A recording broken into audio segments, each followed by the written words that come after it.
আমরা এখন কেলাস এবং কেলাসন এই টপিকটি শুরু করছি। দেখো, কঠিন পদার্থ আমরা অনেক রকমের লক্ষ্য করেছি। বিভিন্ন রকমের কঠিন পদার্থ, যেমন চকের গুঁড়ো, আটা গুঁড়ো থেকে শুরু করে কোক চূর্ণ, ভূষাকালি, খাদ্য লবণ, সোডিয়াম ক্লোরাইড, গ্লোবাল লবণ, হীরক, গ্রাফাইট, এরকমই নানাবিধ কঠিন পদার্থ আমরা দেখেছি। তো সেই কঠিন পদার্থগুলো যদি আমরা তাদের গঠন কাঠামো লক্ষ্য করি, তার মানে জ্যামিতিক আকারটা যদি আমরা লক্ষ্য করি, দেখতে পাবো তারা দুরকম হয়ে থাকে। একটি জ্যামিতিক আকার আছে এক ধরনের কঠিন পদার্থের ক্ষেত্রে, আরেক প্রকার কঠিন পদার্থের জ্যামিতিক কোনো গঠন কাঠামো নেই, নির্দিষ্ট কোনো জ্যামিতিক আকার নেই। তো স্বাভাবিকভাবে এই জ্যামিতিক আকারের ভিত্তিতে আমরা কঠিন পদার্থকে দুটো শ্রেণীতে বিভক্ত করি। একটি হচ্ছে অনিয়তকার কঠিন পদার্থ, আরেকটি হচ্ছে জ্যামিতিক গঠনযুক্ত কঠিন পদার্থ, অর্থাৎ কেলাস বা কেলাসাকার কঠিন পদার্থ। দেখো, জ্যামিতিক গঠন নেই এমন কঠিন পদার্থগুলোকেই বলা হয় অনিয়তকার কঠিন পদার্থ। অর্থাৎ যেসব কঠিন পদার্থে কোনো নির্দিষ্ট জ্যামিতিক আকার নেই তথা দানাবিহীন, তাদের গঠনে কোনো দানা দেখতে পাবে না, পাউডার জাতীয়, এই জাতীয় কঠিন পদার্থগুলোকে বলা হচ্ছে কি অনিয়তকার কঠিন পদার্থ। এই পদার্থগুলো আমার গলনাঙ্ক কোনো নির্দিষ্টতা নেই, অর্থাৎ এদের কোনো নির্দিষ্ট গলনাঙ্ক পাওয়া যাবে না। এমন পদার্থের উদাহরণ বহু রয়েছে, যেমন আমরা এখানে দিয়েছি মোম, কাঁচ, ময়দা, আটা, পিচ, প্লাস্টিক, রাবার, চুন ইত্যাদি। আর কেলাসাকার কঠিন পদার্থ সেগুলো কেমন না, যেসব কঠিন পদার্থের জ্যামিতিক আকার নির্দিষ্ট রয়েছে, অর্থাৎ নির্দিষ্ট জ্যামিতিক আকার বিশিষ্ট, সমতল দ্বারা সীমাবদ্ধ, মানে সমতল দ্বারা পরিবেষ্টিত কঠিন পদার্থের দানাকেই কেলাসাকার কঠিন পদার্থ বলা হয়। তার মানে এই ধরনের কঠিন পদার্থ একটা জ্যামিতিক বিন্যাস রয়েছে, নির্দিষ্টতা রয়েছে, অর্থাৎ পৃষ্ঠতল আছে, তাদের পৃষ্ঠতলগুলো পরস্পর সংযুক্ত যে কোণ, সেই কোণ রয়েছে। যেমন একটা ঘনক, জ্যামিতিক আকার বিশিষ্ট বস্তু ঘনক, ঘনকের তোমরা জানো কতগুলো তল রয়েছে না, 6টি তল রয়েছে। প্রতিটি তলের ধারক কোণগুলো কত না, 90 ডিগ্রি কোণ রয়েছে। সোডিয়াম ক্লোরাইড যে কঠিন পদার্থ, খাদ্য লবণ, সেটি গঠনটা কিন্তু ওই রকমই, অর্থাৎ ঘনক আকারে গঠন রয়েছে। আমরা যেমন একটা ইটের গাঁথনির কথা যদি চিন্তা করি, একটা ইটকে মনে করো একক, এবার পরপর ইটগুলোকে ধাপে ধাপে সাজাতে থাকলে একটা নির্দিষ্ট আকার বিশিষ্ট একটা রূপ নেবে। সেই রকমই কেলাস, অর্থাৎ কঠিন পদার্থের যেগুলো জ্যামিতিক আকার আছে, তাদেরও গঠনে এইরকমই অসংখ্য ইউনিট পরপর ধাপে ধাপে সুশৃঙ্খল ভাবে পর্যায়ক্রমে সজ্জিত হয়ে তারা একটা বড় কাঠামো তৈরি করে। যেমন অনেকগুলো ছোট ছোট ঘনককে, এবং প্রতিটা ঘনক দেখতে সদৃশ, পরপর যদি ধাপে ধাপে সাজিয়ে আমরা পরপর সমানভাবে যদি তাদেরকে পাশাপাশি সাজাতে থাকি, একটা বড় ঘনক পাওয়া যায়। তার মানে কি ছোট ছোট ওই যে ঘনক, এক একটা ছোট ছোট ইউনিট, একক, এগুলোকে বলা হচ্ছে কোষের একক, কঠিন একক কোষ বলি আমরা, কঠিনের ইউনিট। সেইরকমই অসংখ্য ইউনিট ঘনক যুক্ত হয়ে একটা বড়, যেমন একটা ঘনক তৈরি করে। ঠিক সোডিয়াম ক্লোরাইডের ক্ষেত্রেও এক একটা ইউনিট, অর্থাৎ প্রতিটা ইউনিটে আমার থাকে কতগুলো কণা জানো? এক একটা কোণায় থাকে, অর্থাৎ 8খানা কোণ থাকে ঘনকের ক্ষেত্রে। সেই 8টা কোণায় 8টি পার্টিকেল থাকে, 8টি আয়ন থাকে। সোডিয়াম ক্লোরাইড তো আয়ন দ্বারা গঠিত, তো আয়ন থাকে। সেই আয়নগুলো পরপর যুক্ত হয়ে একটা ঘনক আকারে নেয় এবং পরপর সেই ইউনিটগুলো চতুর্দিকে সজ্জিত হয়ে একটা বড় আকারের যে কেলাস তৈরি হয়, সেটাও দেখতে ঘনকের মতো, হ্যাঁ, সেটাও ঘনক আকৃতির। তার মানে এই ধরনের পদার্থগুলো হচ্ছে কেলাসাকার পদার্থ বা জ্যামিতিক গঠনযুক্ত কঠিন পদার্থ বলা হয়। নির্দিষ্ট জ্যামিতিক আকার বিশিষ্ট সমতল দ্বারা সীমাবদ্ধ কঠিন পদার্থের দানাকে কেলাসাকার কঠিন পদার্থ বলা হয়। এই ধরনের পদার্থের অনেক উদাহরণ পাবে।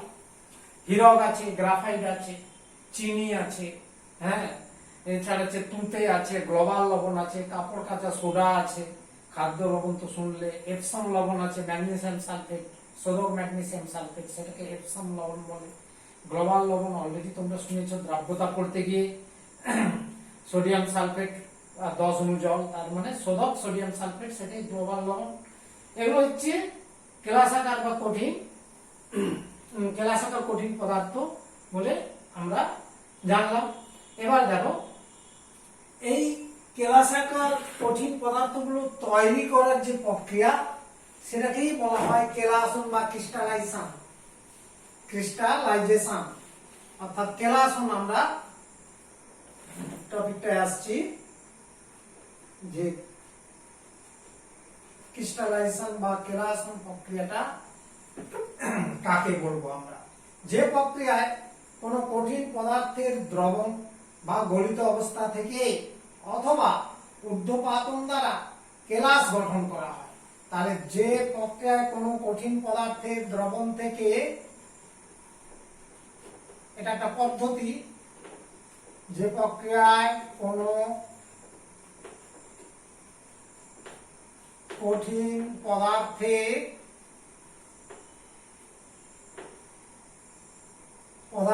দ্রবণ থেকে, অর্থাৎ দ্রবীভূত অবস্থায় থাকলে যেমন সম্পৃক্ত দ্রবণ, হ্যাঁ, এইরকমই সেই হচ্ছে দ্রবণ থেকে, অথবা গলিত অবস্থা থেকে মেল্টিং করে, গলিত অবস্থা থেকে, কিংবা ঊর্ধ্বপাতন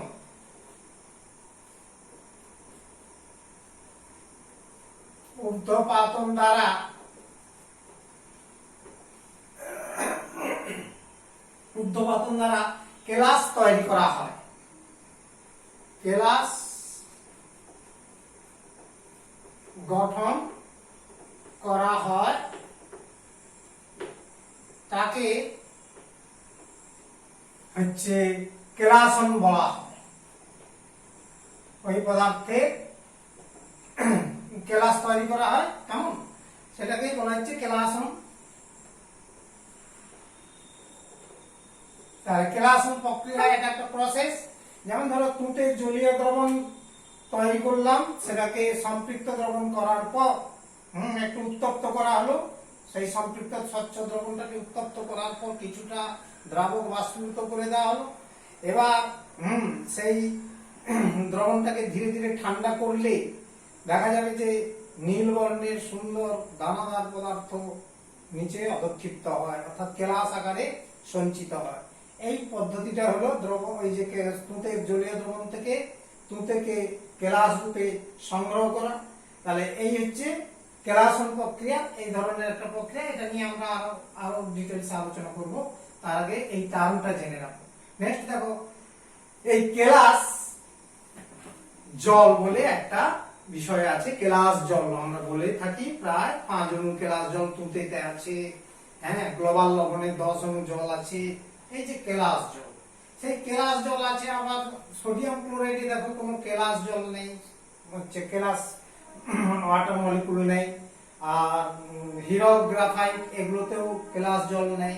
এরকমই কেলাস জল নেই এমন কিছু তোমার কেলাস রয়েছে, আবার কেলাস জল আছে এমন কিছু কেলাস রয়েছে, যেগুলো কেলাস জলবিহীন ক্রিস্টালাইন পদার্থ অর্থাৎ কেলাস আকার কঠিন পদার্থ, সেগুলোকে আমরা বলি অনার্দ্র কেলাস। তার মানে কেলাস জলের ভিত্তিতে, কেলাস জলের ভিত্তিতে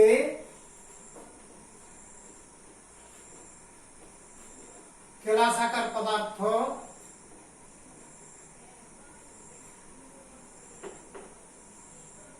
কেলাস আকার কঠিন পদার্থকে দুই ভাগে ভাগ করা হয়, দুই ভাগে ভাগ করা হয়। যথা এক নম্বর হচ্ছে অনার্দ্র কেলাস, দু নম্বর হচ্ছে শোধক কেলাস।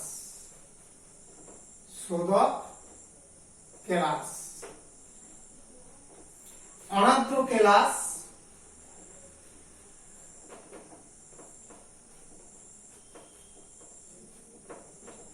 অনার্দ্র কেলাস কোন ধরনের কেলাস? না কেলাস জলের অণু থাকে না যেসব কেলাসে, অর্থাৎ যেসব কেলাসে কেলাস জল, এটা কেলাস, কেলাস জল থাকে না তাদের অনার্দ্র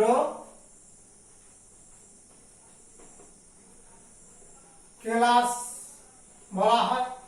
তাহলে অনার্দ্র কেলাস কোন জাতীয় পদার্থগুলো হচ্ছে? যেমন হিরে, গ্রাফাইট, এগুলোতে কোনো কেলাস জল থাকে না। হিরে, গ্রাফাইট, সোডিয়াম ক্লোরাইড ইত্যাদি হচ্ছে কেলাস জলহীন ক্রিস্টাল পদার্থ, অর্থাৎ অনার্দ্র বা অ্যানহাইড্রাস ক্রিস্টাল বলা হয়। আর একটা দেখো তোমার হচ্ছে শোধক কেলাস।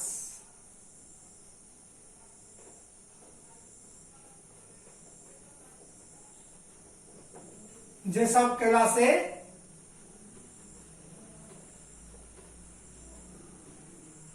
কেলাস জল বর্তমান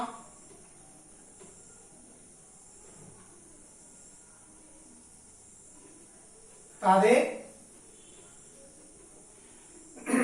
শোধক কেলাস বলা হয়। কেমন? তাদের শোধক কেলাস আকার কঠিন পদার্থ বলা হয়, বা শুধু শোধক কেলাস আমরা বলে থাকি। এই শোধক কেলাসের কতগুলো গঠন তোমাদের কিন্তু যারা মুখস্থ করে রাখতে হবে, এর উদাহরণ, এক্সাম্পল, গঠন এবং যাকে বলে হচ্ছে সংকেত সহ নাম মুখস্থ রাখতে হবে। যেমন ধরো আমরা তুঁতে, তুঁতের গঠন কাঠামোটা তোমরা জানো, CuSO4, আর এতে 5 অণু কেলাস জল আছে, অর্থাৎ প্রতি অণু কপার সালফেটের সাথে 5 অণু কেলাস জল থাকে। গ্রিন ভিট্রিয়ল, নামটা অলরেডি শুনেছ, সবুজ ভিট্রিয়ল যাকে বলে, গ্রিন ভিট্রিয়ল। ফেরাস সালফেট 7 অণু জল। হোয়াইট ভিট্রিয়ল, সাদা vitriol, white vitriol. Zinc sulphate 7 molecule water, অর্থাৎ কেলাস জলের অণু 7 অণু জল কেলাস জল রয়েছে। White vitriol. এপসম লবণ, এপসম লবণ চশমার কাঁচ তৈরিতে ব্যবহৃত হয়। ম্যাগনেসিয়াম সালফেট 7 অণু কেলাস জল রয়েছে। কেমন? এপসম সাল্ট এছাড়াও আরো উদাহরণ দিচ্ছি, দেখো কাপড় কাচা সোডা, কাপড় কাচা সোডা, সোডা অ্যাশ যাকে বলে, সোডিয়াম কার্বনেট Na2CO3 10 অণু কেলাস জল। কেমন? কাপড় কাচা সোডা। গ্লোবাল লবণ পরিচয় আছে, গ্লোবাল সল্ট, গ্লোবাল লবণ বা global salt. Sodium sulphate Na2SO4, sodium sulphate. Decahydrate মানে 10 মলিকুল জলকে বলা হয় ডেকাহাইড্রেট। এছাড়া বোরাক্স রয়েছে, বোরাক্স একটা ইম্পর্টেন্ট কেমিক্যাল।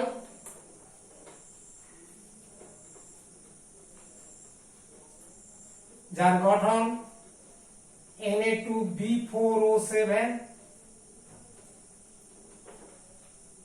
O7 10 মলিকুল জল রয়েছে। এটা বোরাক্স খুব কাজে লাগে, হ্যাঁ, যে অ্যান্টিসেপটিক হিসেবেও অনেক সময় ব্যবহার করা হয়।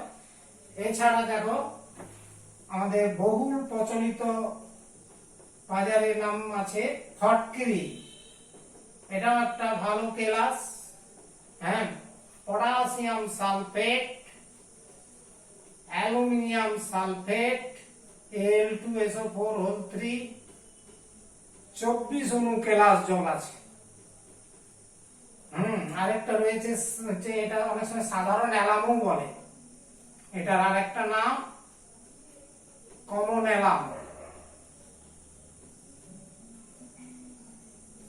কমন মানে সাধারণ, অ্যালাম। আরেকটি রয়েছে যেমন ক্রোম অ্যালাম, একই টাইপের ক্রোম অ্যালাম, ওই ফটকির মতোই সম আকৃতির একই টাইপের যৌগ। পটাশিয়াম সালফেট ক্রোমিক সালফেট, অর্থাৎ অ্যালুমিনিয়াম সালফেট ছিল ওখানে ফটকিতে, এই জায়গাটা হয়ে গেছে ক্রোমিয়াম পরমাণু রয়েছে, আর 24 অণু জল, হুবহু দেখতে একই রকম ইত্যাদি। এইরকমই বহু, হ্যাঁ, যে শোধক কেলাস দেখতে পাবে। এরপরের আরেকটা টপিক কেলাস জল। কেলাস জল আমরা কথাটা শুনছি বারে বারে, এই কেলাস জল বলতে কি বোঝো? কেলাস জলের সম্পর্কে একটু আইডিয়া করে রাখতে হবে। যে আমরা দেখেছি কতগুলি কঠিন পদার্থ জলীয় দ্রবণ থেকে কেলাস গঠনের সময়, হ্যাঁ, কতগুলি কঠিন পদার্থ জলীয় দ্রবণের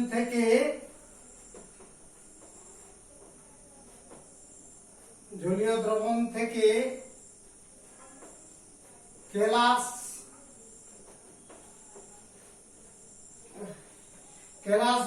গঠনের সময়, হ্যাঁ, গঠনের সময় ওই কঠিন পদার্থগুলির প্রত্যেকটি অণু কেলাস গঠনের সময় ওই কঠিন পদার্থের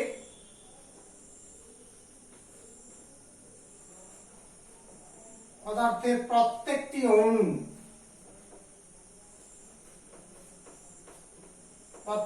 অণু নির্দিষ্ট সংখ্যক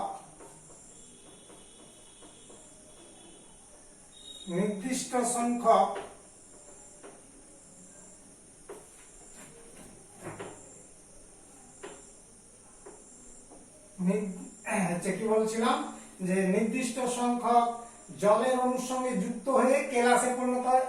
নির্দিষ্ট সংখ্যক জলের অণু সাথে যুক্ত হয়ে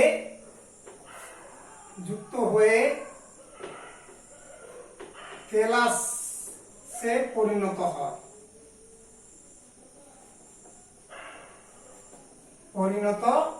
তাহলে আমি এখানে কি কথাটা লিখলাম, দেখো, যে কিছু জলীয় দ্রবণ থেকে যখন কেলাস তৈরি হয়, সেই সময় ওই কেলাসের মানে ওই কঠিন পদার্থটার প্রত্যেকটা অণু নির্দিষ্ট সংখ্যক জলের অণুর সঙ্গে যুক্ত হয়, যুক্ত মানে রাসায়নিকভাবে যুক্ত হয়ে কেলাস যৌগে পরিণত হয়, কঠিন কেলাসে পরিণত হয়। এই কেলাস গঠনের সময় প্রয়োজনীয় জলকেই কেলাস জল বলা হয়। হ্যাঁ, কেলাস গঠনের সময় প্রয়োজনীয় জলকে কেলাস জল বলা হয়। তার মানে আমি এখানে পরিষ্কার এই যে প্রত্যেকটা অণু এই নির্দিষ্ট সংখ্যক যে জলের অণুর সাথে যুক্ত হয়, সেই নির্দিষ্ট সংখ্যক জলের মলিকুল গুলোই হচ্ছে কেলাস জল বলে আমরা মোটামুটি বুঝতে পারলাম। এবার দেখো এই কেলাস জল থাকলে কি আর না থাকলে কি, না কেলাস জলের উপরে নির্ভর করে ওর জ্যামিতিক গঠনটা থাকে, আবার বর্ণও নির্ভর করে। তার মানে এখানে এই কেলাস জলের উপর এই কেলাস জলের উপর কেলাসটির জ্যামিতিক গঠন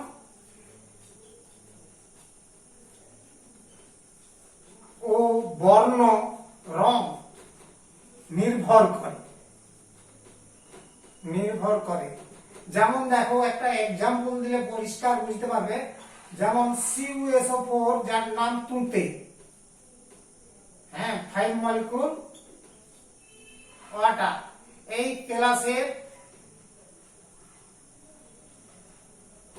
বর্ণ হচ্ছে কি নীল ও নির্দিষ্ট জ্যামিতিক আকার আছে, নির্দিষ্ট জ্যামিতিক গঠন বর্তমান। কিন্তু কেলাস জলটা চলে গেলে CuSO4 যেটা অনার্দ্র কপার সালফেট, হ্যাঁ এটা অনার্দ্র, এই অনার্দ্র কপার সালফেট এর বর্ণ নেই,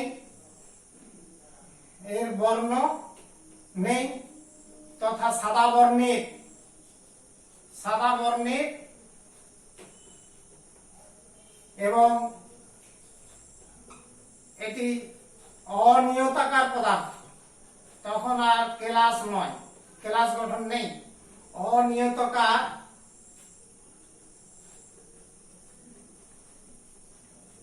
পদার্থ, তার মানে এর কোনো জ্যামিতিক গঠন নেই। তাহলে দেখো কেলাস জলের উপস্থিতির উপর নির্ভর করে কিছু কিছু কেলাসের তার রং, বর্ণ এবং যাকে বলে হচ্ছে জ্যামিতিক বিন্যাস অর্থাৎ গঠন কাঠামো হচ্ছে স্থির হয়। আর কেলাস জল না থাকলে তার গঠন কাঠামো ভেঙে গিয়ে সেটা অনিয়তাকার পদার্থে পরিণত হয়ে যায়। তার মানে কেলাস জল কেলাস গঠনের ক্ষেত্রে বিশেষ একটা গুরুত্বপূর্ণ ভূমিকা নিয়ে থাকে, বিশেষ করে শোধক কেলাসগুলোর ক্ষেত্রে এই ঘটনা ঘটে থাকে। এছাড়া আমরা আরো কয়েকটি পদার্থ শিখব। দেখো উদকগ্রাহী পদার্থ, উদকত্যাগী পদার্থ, এগুলো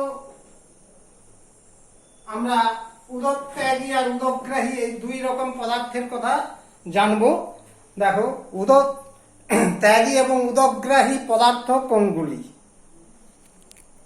যে উদকগ্রাহী পদার্থ বলতে যেসব কঠিন পদার্থকে খোলা বায়ুতে রেখে দিলে তারা বায়ু থেকে জলীয় বাষ্প গ্রহণ করে থাকে, শোষণ করে থাকে, তাদেরকে বলা হয় উদকগ্রাহী পদার্থ। তাহলে যেসব কেলাসাকার পদার্থ সাধারণ উষ্ণতায় খোলা বায়ুতে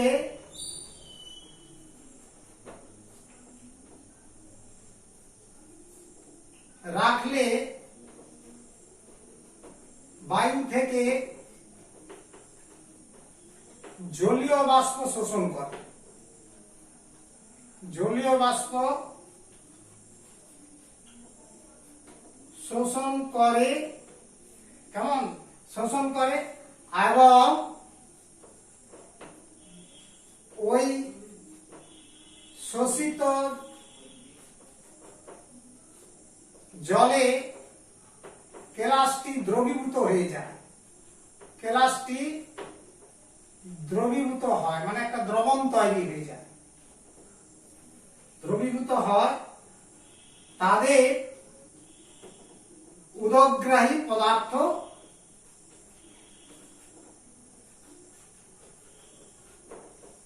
বলা হয়। কি বললো বুঝতে পারলে, যে কিছু কিছু পদার্থ আছে, কঠিন কেলাসাকার পদার্থ আছে, যেগুলোকে আমরা উন্মুক্ত বায়ুতে রেখে দিলে বায়ুর জলীয় বাষ্প শোষণ করে, এবং সেই শোষিত জলে ওই কেলাসগুলো দ্রবীভূত হয়ে যায়, একটা দ্রবণে পরিণত হয়ে যায়। বর্ষাকালে লক্ষ্য করবে, বর্ষাকালে লবণ পাত্রে জল জমে কেন না, জলের মধ্যে আমার উদকগ্রাহী পদার্থ ম্যাগনেসিয়াম ক্লোরাইড, ক্যালসিয়াম ক্লোরাইড এইগুলো থেকে যায়। এই ম্যাগনেসিয়াম ক্লোরাইড বায়ুমণ্ডলে তখন জলীয় বাষ্প, বর্ষাকালে জলীয় বাষ্পের পরিমাণ বেশি থাকে, ফলে ম্যাগনেসিয়াম ক্লোরাইড বায়ু থেকে ওই জলীয় বাষ্প গ্রহণ করে সেই জলীয় বাষ্পের মধ্যে আমার যা করে ওই কেলাসগুলো দ্রবীভূত হয়ে যায়, যার ফলে সোডিয়াম ক্লোরাইডটাও দ্রবীভূত হয়ে যায়। সেই জন্য লবণের পাত্রে বর্ষাকালে জল জমে যায়, অর্থাৎ দ্রবণ তৈরি হয়ে যায়। এটা একটা উদাহরণ হিসাবে মাথায় রাখবে। তাহলে এটা উদকগ্রাহী পদার্থের আমরা উদাহরণ হিসাবে দিতে পারি ক্যালসিয়াম ক্লোরাইড, এক্সাম্পল কয়েকটা উদাহরণ, যেমন ক্যালসিয়াম ক্লোরাইড, ম্যাগনেসিয়াম ক্লোরাইড, এগুলো হচ্ছে উদকগ্রাহী পদার্থ। আরো রয়েছে ফেরিক ক্লোরাইড, অ্যালুমিনিয়াম ক্লোরাইড ইত্যাদি হলো উদকগ্রাহী পদার্থ। দেখবে আমাদের প্র্যাকটিক্যাল বা ল্যাবরেটরিতে এই লবণগুলোর পাত্রে জল জমে গেছে, অর্থাৎ এগুলো খোলার সাথে সাথে এরা জলীয় বাষ্প শোষণ করে নিয়ে সেই জলীয় বাষ্পের মধ্যে এগুলো দ্রবীভূত হয়ে যায়, এই কেলাসগুলো। সেই জন্য এগুলো হচ্ছে উদকগ্রাহী পদার্থ। তো এই একটা বিষয় মাথায় রাখতে হবে। আর উদক ত্যাগী পদার্থ, আরেক ধরনের পদার্থের কথা বলছি, উদক ত্যাগী। উদক ত্যাগী পদার্থ কোনগুলো না, যেসব পদার্থ হচ্ছে আমার সাধারণ উষ্ণতায় খোলা বায়ুতে রাখলে বায়ু থেকে জলীয় বাষ্প শোষণ না করে বায়ুতেই জলীয় বাষ্প তাদের কেলাস জলগুলোকে কি করে সম্পূর্ণ বা আংশিক ভাবে বাষ্প আকারে নির্গত করে, অর্থাৎ বেরিয়ে যায়। সেইগুলোকে বলা হচ্ছে উদক ত্যাগী পদার্থ। তার মানে যেসব শোধক কেলাস মুক্ত বায়ুতে বা খোলা বায়ুতে রাখলে তাদের অভ্যন্তরীণ কেলাস জল, যেসব কেলাস সাধারণ উষ্ণতায়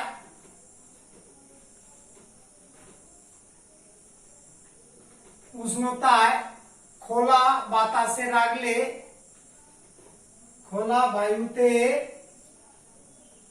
রাখলে তাদের মানে ওই কেলাসগুলোর অভ্যন্তরীণ, তাদের যে মধ্যস্থ ভেতরে কেলাস জলকে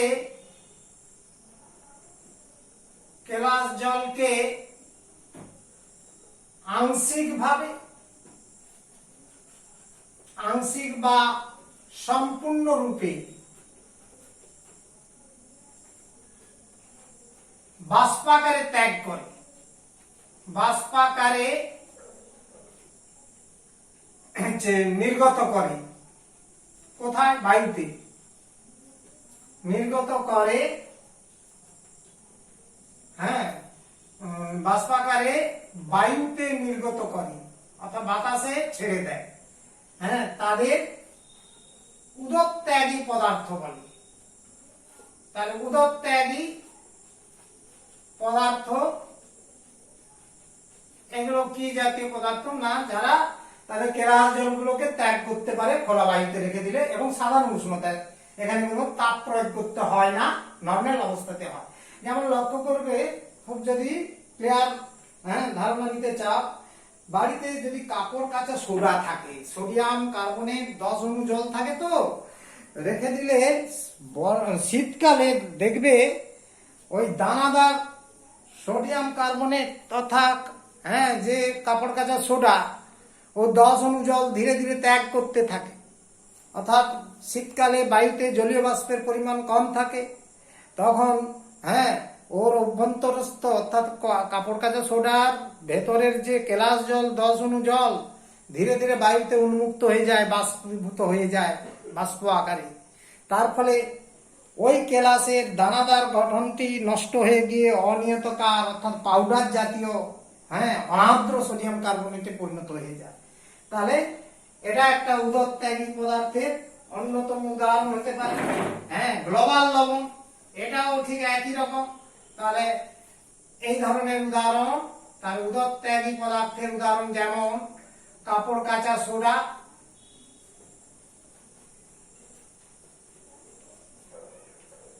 যার সংকেত অলরেডি একটু আগে শিখিয়েছি তোমাদের, Na2CO3 10 মলিকুল ওয়াটার।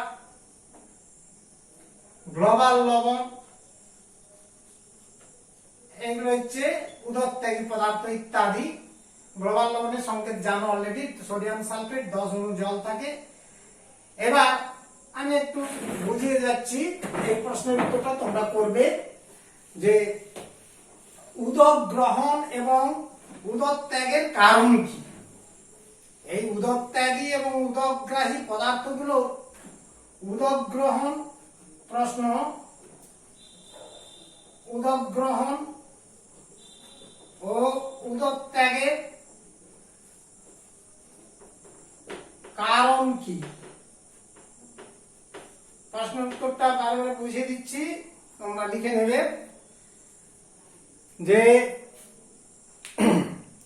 এই কেলাসাকার পদার্থ অর্থাৎ শোধক কেলাসগুলো, যে কেলাস জলগুলো রয়েছে ওর অভ্যন্তরীণ, সেই অভ্যন্তরীণ জলগুলোর যে আভ্যন্তরীণ বাষ্পচাপ বলে, তারা যে ওই কেলাসের মধ্যে যে চাপটা সৃষ্টি করে, তার মানে সেটাকে বলা হয় অভ্যন্তরীণ বাষ্পচাপ।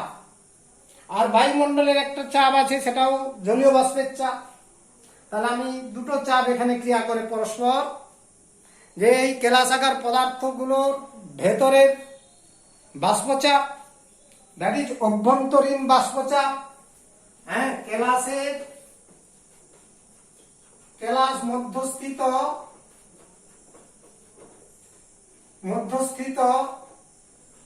অভ্যন্তরীণ বাষ্পচাপ। এখানে কি কেলাস জলের যে চাপ আছে সেগুলো বাষ্পীয় অবস্থায় আছে ভেতরে, সেটাকে বলেছে বাষ্পচাপ। গ্রেটার দেন বায়ুমণ্ডলের বাষ্পচাপ, তার মানে বাহ্যিক বাষ্পচাপ গ্রেটার দেন হয়ে গেলে, যখন কেলাস মধ্যস্থ অভ্যন্তরীণ বাষ্পচাপ বায়ুমণ্ডলীয় বাষ্পচাপের থেকে বেশি হয়, তখন ভেতরের কেলাস জলের অণুগুলো বাষ্প আকারে বায়ুমণ্ডলে ত্যাগ হয়। আর উদক ত্যাগের কারণ এটাই। তাহলে উদক ত্যাগী পদার্থগুলোর ক্ষেত্রে এই ঘটনা ঘটে যে উদক ত্যাগী কেলাসের ক্ষেত্রে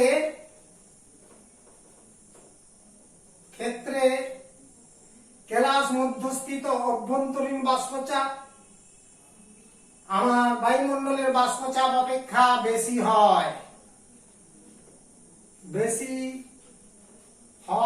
বলে, এখানে আর আমি গ্রেটার দেন চিহ্নটা মুছে দিলাম, যে অভ্যন্তরীণ বাষ্পচাপ বায়ুমণ্ডলীয় বাষ্পচাপের থেকে বেশি হয় বলে এরা এই কেলাসগুলি কি করে না উদক ত্যাগ করে, মানে জল উদক ত্যাগ করে। অর্থাৎ এই জন্য এরা উদক ত্যাগের কারণ হয়। আর উদক গ্রহণটা কি ঠিক বিপরীত হবে, অর্থাৎ উদগ্রাহী পদার্থ কেলাসের ক্ষেত্রে, উদগ্রাহী কেলাসের ক্ষেত্রে কেলাসের অভ্যন্তরীণ বাষ্পচাপ বায়ুমণ্ডলীয় বাষ্পচাপের থেকে কম হয়। তার মানে বাহ্যিক চাপটা বেশি, বায়ুমণ্ডলীয় বাষ্পচাপ বেশি, তার মানে বায়ু চাপে জলীয় বাষ্প ওই কেলাসের মধ্যে প্রবেশ করে, আর সেই জন্য এরা উদক গ্রহণ হয়। অর্থাৎ তাই এরা উদক গ্রহণ করে, অর্থাৎ জল গ্রহণ করতে পারে, বাদ থেকে জল বাষ্প এর মধ্যে প্রবেশ করতে পারে। তাহলে এই হলো উদকত্যাগী এবং উদকগ্রাহী পদার্থ। আর একটি পদার্থের কথা, আরো দুটি পদার্থ তোমাদের জানাচ্ছি। জলাকর্ষী পদার্থ।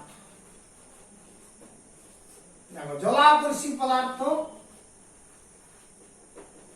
আর উদকগ্রাহী পদার্থের মধ্যে তফাৎ একটা আছে। এরা উভয়ে জলীয় বাষ্প শোষণ করে, কিন্তু উদকগ্রাহী পদার্থ শোষিত জলে কি হয়েছিল? দ্রবীভূত হয়েছিল। কিন্তু জলাকর্ষী পদার্থগুলো শোষিত জলে দ্রবীভূত হয় না, অদ্রাব্য থেকে যায়। এটাই হচ্ছে তফাৎ। হ্যাঁ, জলাকর্ষী পদার্থের সঙ্গে উদকগ্রাহী পদার্থের তফাৎ হচ্ছে এই জায়গায় যে জলাকর্ষী পদার্থগুলোকে, যেসব পদার্থ খোলা বাতাসে রেখে দিলে তারা বাতাস থেকে জলীয় বাষ্প শোষণ করে, যেসব পদার্থ খোলা বাতাসে রেখে দিলে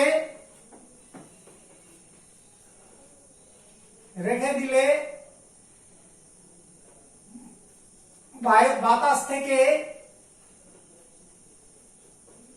তারা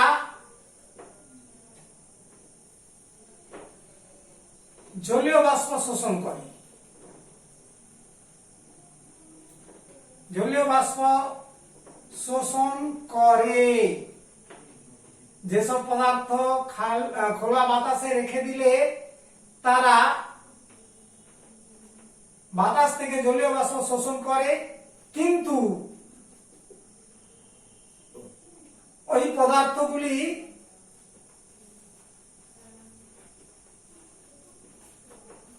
শোষিত জলে দ্রবীভূত হয় না। শোষিত জলে দ্রবীভূত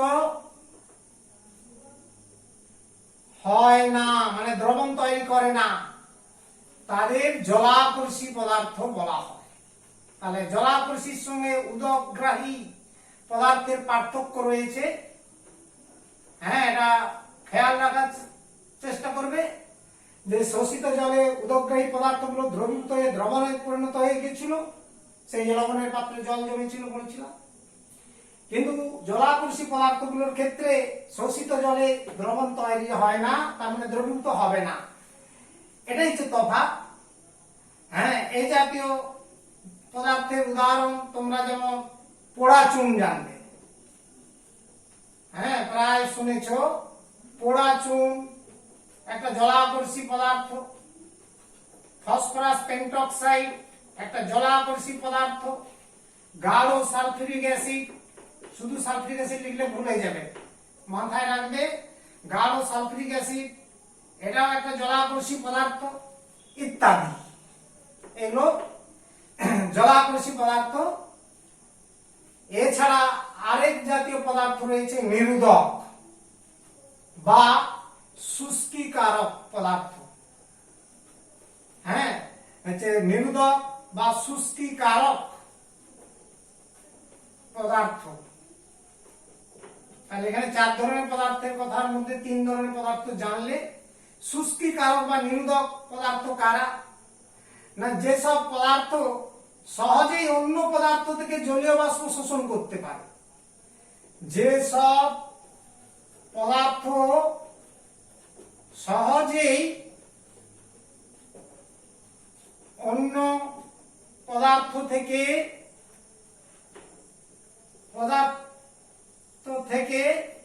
জলীয় বাষ্প শোষণ করতে পারে, জলীয় বাষ্প শোষণ করতে পারে, তাদের নিরোধক বা শুষ্কীকারক পদার্থ বলা হয়। নিরোধক পদার্থ বলা হয়। তাহলে দেখো আরেক ধরনের পদার্থের নাম শুনলে নিরোধক বা শুষ্কীকারক পদার্থ হিসাবে। এগুলো একরকম জলাকর্ষী পদার্থেরই একটা রূপ। হ্যাঁ, এটাও এখানে যেমন খোলা বাতাস থেকে জলীয় বাষ্প যখন শোষণ করে তখন তাদেরকে বলছি জলাকর্ষী। আর একটা পদার্থের ওইটারই আরেকটা রূপ হচ্ছে কি, যারা অন্য পদার্থকে শুকনো করতে পারে, সেটা খোলা বায়ু থেকে নাও হতে পারে। হ্যাঁ, যেমন আমরা অ্যামোনিয়া পরীক্ষাগারে প্রস্তুত করার পর সংগ্রহ পাত্র থেকে গ্যাস জাতে সংগৃহীত অ্যামোনিয়া গ্যাসে যে জলীয় বাষ্প থাকে তাকে শুষ্ক করার জন্য আমরা পোড়া চুন ব্যবহার করি, সেটা একটা নিরোধক পদার্থ। গাঢ় সালফিউরিক অ্যাসিড এটাও একটা নিরোধক পদার্থ। যেমন কাগজের মধ্যে গাঢ় সালফিউরিক অ্যাসিড ফেলে দিলে কাগজ থেকে জলীয় বাষ্পকে শোষণ করে নেয়, অর্থাৎ হাইড্রোজেন অক্সিজেনকে আনুপাতিক হারে জলের অনুপাতে হ্যাঁ ওরা শোষণ করে নেয়, ফলে সেখানে শুধু কার্বনটা পড়ে থাকে, কাগজটা কালো রঙের দাগ হয়ে যায়। সালফিউরিক অ্যাসিড যেখানে যেখানে স্পর্শ করে সেই জায়গাটা কালো হয়ে যায়। তাহলে এখানে গাঢ় সালফিউরিক অ্যাসিড একটা তীব্র নিরোধক পদার্থ হতে পারে। হ্যাঁ, পোড়া চুন এটাও একটা শুষ্ক নিরোধক পদার্থ হতে পারে, পোড়া চুন। ফসফরাস পেন্টক্সাইড এটাও একটা নিরোধক পদার্থ হতে পারে, ইত্যাদি। এরকমই বেশ কিছু নিরোধক পদার্থ রয়েছে। আপাতত এই জায়গাগুলো মাথায় রাখার চেষ্টা করবে। আমরা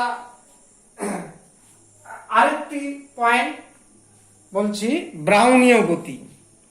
ব্রাউনীয় গতি, এই দ্রবণ পড়তে গিয়ে ব্রাউনীয় মোশন টপিকটা জানতে হবে না। দ্রবণের মধ্যে দ্রাব আর দ্রাবক কণাগুলো তথা অণুগুলো বা আয়নগুলো থাকে, সেগুলো অবিরাম গতিতে এদিক ওদিক ইতস্তত ঘুরে বেড়ায়।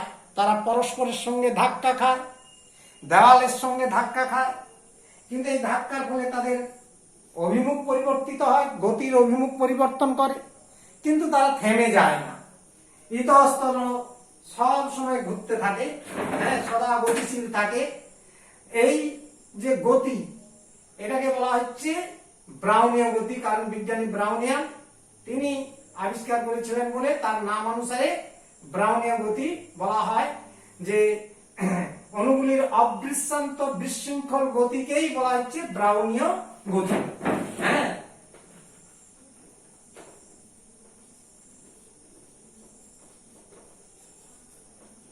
ব্রাউনীয় গতি। না, দ্রবণে দ্রাবক ও দ্রাবের কণাগুলি মানে অণুগুলি বা আয়নগুলি, আয়নে যৌগ হলে আয়ন সমূহ হতে পারে, অণুগুলি সর্বদাই অনবরত ইতস্তত গতিশীল থাকে, ইতস্তত গতিশীল থাকে। হ্যাঁ, কখনোই এর গতি থেমে যায় না, অনবরত গতিশীল থাকে। অণুগুলো কখনোই স্থির হয় না, কণাগুলি বা অণুগুলি কখনোই স্থির থাকে না, অর্থাৎ কখনোই তারা একটা স্থিতাবস্থায় আসতে পারে না। এবং দ্রবণে গতিশীল অবস্থায় অণুগুলি দ্রবণে গতিশীল অণুগুলি বা কণাগুলি পরস্পরের সঙ্গে এবং পাত্রের দেওয়ালের সঙ্গে, পাত্রের দেওয়ালে সঙ্গে ধাক্কা খায়। কি বুঝলে, যখন এলোমেলো হয়ে ছুটছে তখন তারা পরস্পরের সঙ্গে এবং পাত্রের দেওয়ালের সঙ্গে ধাক্কা খায় এবং এর ফলে এতে গতি অভিমুখ বা দিক পরিবর্তন হয়, গতির অভিমুখ পরিবর্তিত হয়। তার মানে তারা প্রতি মুহূর্তে এদিক ওদিক ছুটাছুটি করে। অণুগুলির এই অবিশ্রান্ত বিশৃঙ্খল গতিকেই বলা হচ্ছে ব্রাউনীয় গতি। অবিশ্রান্ত দ্রবণে কণাগুলি অবিশ্রান্ত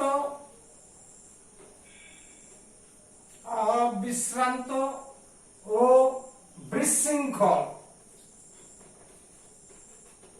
গতিকে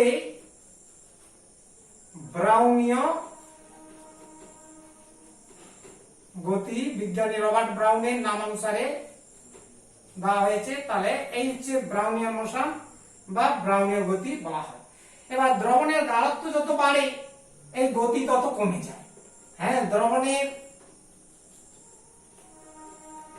ঘনত্ব বা গাঢ়ত্ব বৃদ্ধিতে ওই গতি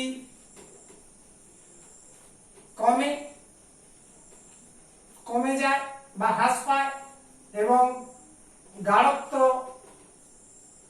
হ্রাস পেলে হ্রাসে উক্ত গতি ব্রাউনীয় গতি বৃদ্ধি পায়।